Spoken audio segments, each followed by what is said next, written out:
제가 아까도 잠깐 언급드린 바가 있는데 사사건건에 약간의 변화가 있어서 경제 소식을 알기 쉽게 전하는 이 코너. 이 코너는 이제 수요일이 아니라 매주 월요일에 여러분들을 찾아뵙기로 했습니다. 오늘도 박연미 경제평론가 제 옆에 나와 있습니다. 어서 오십시오.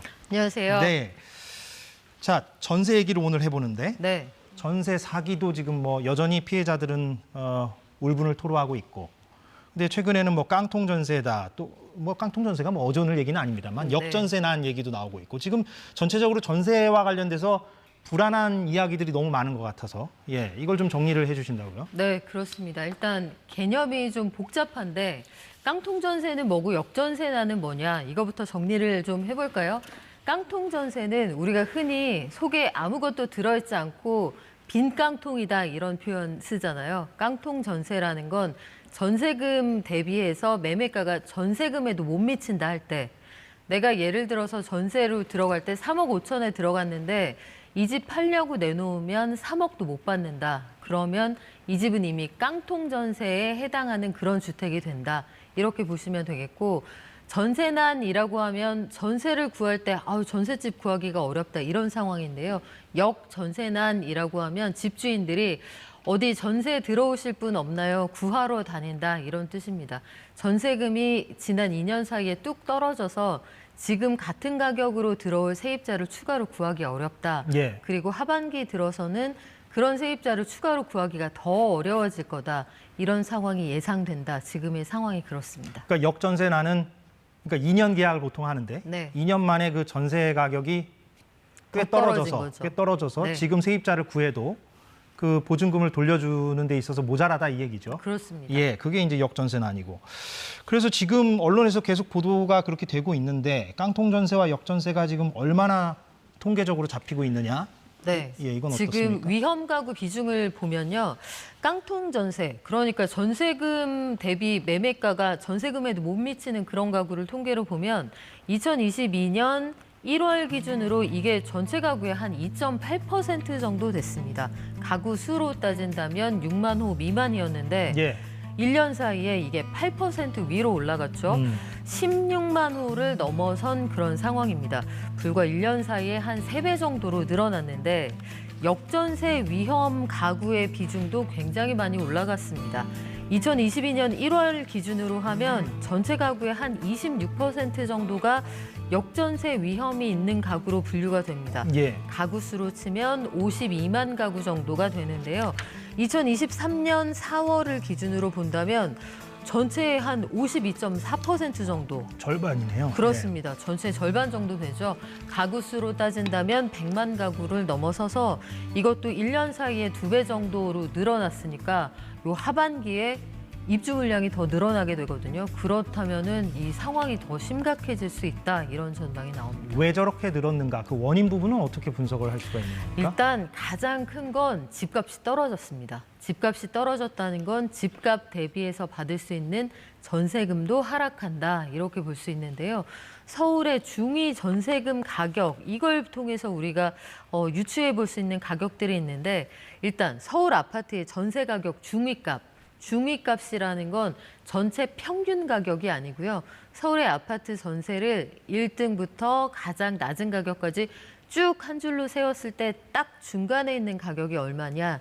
이걸 봤을 때 2020년 9월 기준으로는 이 가격이 4억 6,800만 원 정도 되었습니다. 지금 나오고 있네요. 네, 그래픽을 보시면 확인하실 수가 있는데요. 이게 이듬해인 2021년 9월이 되면 6억 위로 올라가게 되죠.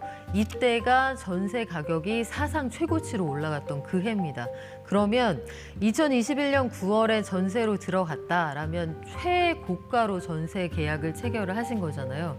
이 계약이 올해 하반기에 끝나겠죠. 2023년 9월이 되니까. 그렇죠. 그러면 2년 계약이 끝났을 때 같은 값에 재계약을 할 리가 만무할 겁니다. 같은 집에 살겠다는 세입자라면 아마 전세금을 집주인이 일부 돌려줘야 할 거고, 이 세입자가 저는 신축에 더 싼 데로 나갈래요 하면 이 세입자 이 돈을 돌려줘야겠죠.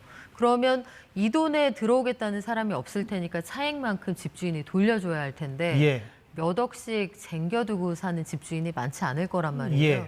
이 돈을 어디에서 나서 내줄 거냐, 이것 때문에 지금 역전세난이다, 걱정이다, 이런 얘기가 나오는 거고요. 2023년 4월 기준으로 보면 그 중위값이 다시 4억 9천만 원 선이 되었으니까. 잠깐 그래프를 다시 한번 보여주시겠어요, 제작진이? 네. 예. 그래픽을 보시면 다시 떨어지네요. 떨어지죠. 예. 그런데 떨어진 점을 보시면 2020년하고 비슷한 수준으로 떨어집니다. 그러니까 2023년에 서울 아파트 중위가격 전셋값이 3년 전 수준으로 회귀했다.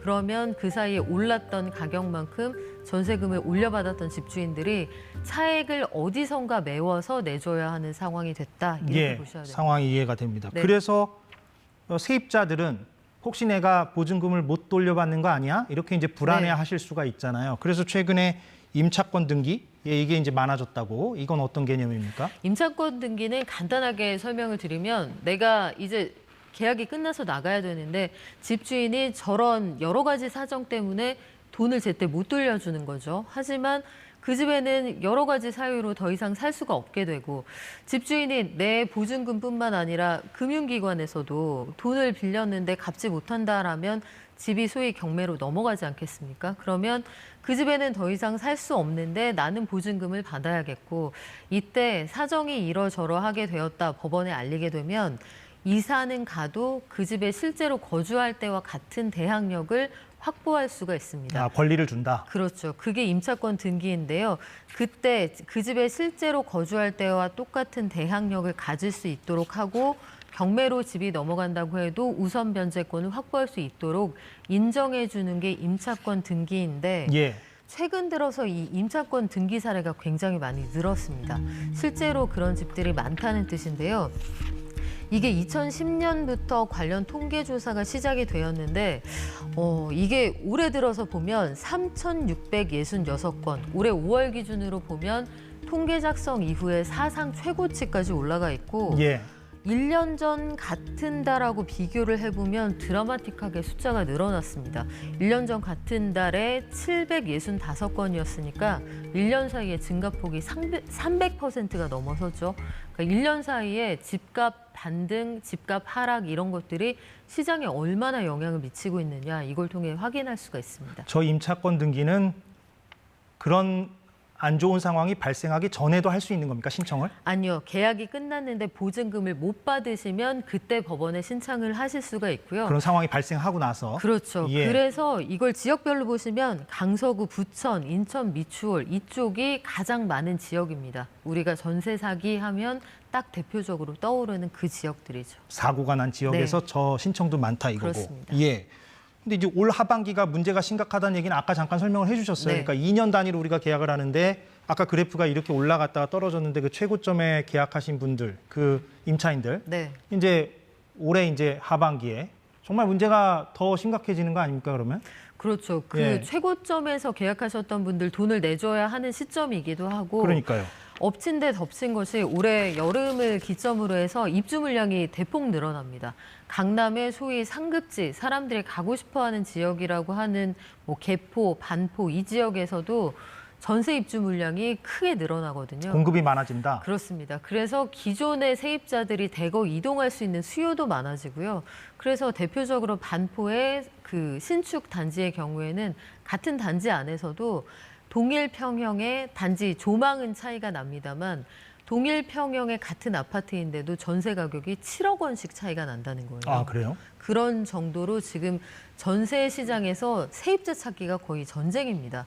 개포 지역도 마찬가지고요. 우리가 반포 지역의 대장주라고 했던 소위 아리팍이라고 부르는 단지 있죠. 아크로 리버파크의 경우에도 기존의 전세가 재계약될 때 기존 대비 7억 원 정도 내린 가격에 재계약이 이루어지는 그런 상황입니다. 아, 예. 종전에 22억 원 정도의 거래가 되었던 전세 물량이 최근에 한 14억 원, 13억 원 정도의 재계약이 이루어졌다. 이런 실거래 신고가 있거든요. 이런 것들 보면 강남 일대에서도 전세 거래가 굉장히 다운 거래가 되고 있구나 확인이 됩니다. 예.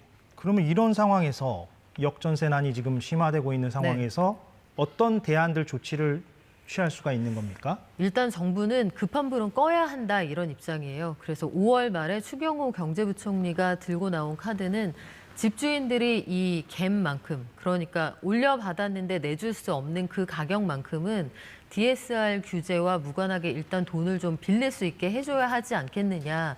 그 부분에 대해서 고려를 하고 있다고 구체적으로 입장을 밝혔습니다.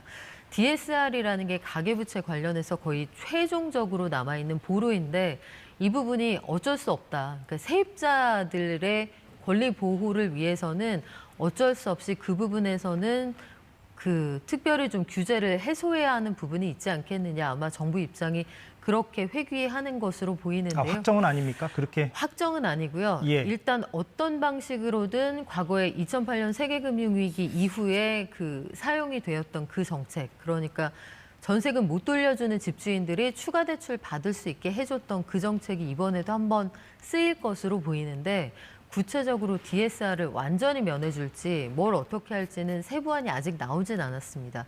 여하튼 그런 방식으로 보완책은 나올 것으로 보이는데 이걸 악용하는 집주인이 있으면 안 되잖아요. 예. 그러니까 본인이 갭 투자를 해서 여기에서 시세 차익은 본인이 보고 비용은 사회화하고 이거는 옳지 않으니까요. 만약에 돈을 빌렸다라면 그 갭만큼만 딱 빌릴 수 있게 한다. 그리고 입금은 세입자의 통장으로 한다. 근저당을 설정하고 DSR은 딱 그 신용도 이런 것들을 고려해서 어느 정도까지만 풀어준다. 이런 것들.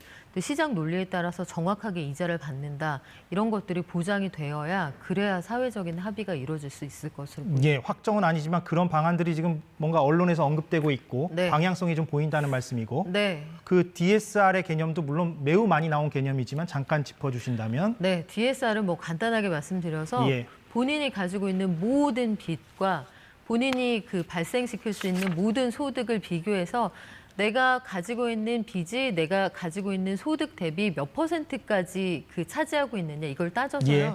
추가로 빚을 얼마까지 낼 수 있도록 해줄 것이냐 그걸 규제하는 비율입니다. 순차적으로 높여서 지금은 DSR 규제 때문에 아마 대부분의 집주인들이 추가로 빚을 내기가 어려운 상황일 거거든요. 그런데 보증금을 내주지 못한다. 그러면 이거는 세입자들에게 사고로 이어질 수 있으니까 집주인 조우라고 말고 세입자를 보호하기 위해서 한시적으로 대출 규제를 풀어주겠다. 이게 정부의 입장인 것 같은데 예. 구체적인 안은 좀 더 나와 봐야 알 수 있을 것 같습니다. 만약에 그 방향성대로 가닥을 잡는다면 네. 그때 또 우려될 수 있는 부분은 뭔지를 짚어본다면요. 만약에 여기서 추가로 대출을 해준다. 대출을 해주지 않는다라면 무리하게 갭투기 혹은 갭투자를 했던 집주인들이 시장에서 퇴출된다는 의미예요. 예. 집을 팔아서 일종의 빚인 세입자의 전세보증금을 갚아야 한다. 즉 이른바 패닉셀이 나올 수도 있다는 뜻입니다. 그런데 정부의 추가 대출이 가능하다면 그런 패닉셀은 나오지 않는다는 얘기죠. 집값이 추가적으로 하락할 수 있는 걸 정부가 정부 대출로 어느 정도 방어해 준다는 뜻입니다. 예. 여기에는 어느 논란이 있을 수도 있겠죠. 시장에서 퇴출되어야 하는 집주인이 구조조정 대상에서 빠진다. 이런 의미가 될 수도 있습니다. 예. 반면에 그러면 그 집주인들이 시장에서 빠져나가는 사이에 추가로 피해를 입게 될 수 있는 세입자들이 있을 수 있다. 이 사람들이 왜 유탄을 맞아야 하느냐. 이런 주장도 있을 수 있어서 정부는 시장이 가능한 안정적으로 이 퇴로를 찾을 수 있는 방안을 마련해야 한다. 그래서 어쩔 수 없이 규제를 일시적으로 완화해야 한다. 아마 이런 논리로 추가적인 정책을 내놓을 것으로 보입니다. 그렇군요. 그러면 한번 그 방향성대로 되는지를 한번 지켜봐야 되겠군요. 네. 또 그때 논란이 또 일겠군요. 네. 예, 알겠습니다. 박연미 경제평론가였습니다. 고맙습니다. 네, 오늘 사사건건 여기까지 하겠습니다. 내일 현충일이죠. 저희는 모레 오후 4시에 돌아오겠습니다. 고맙습니다.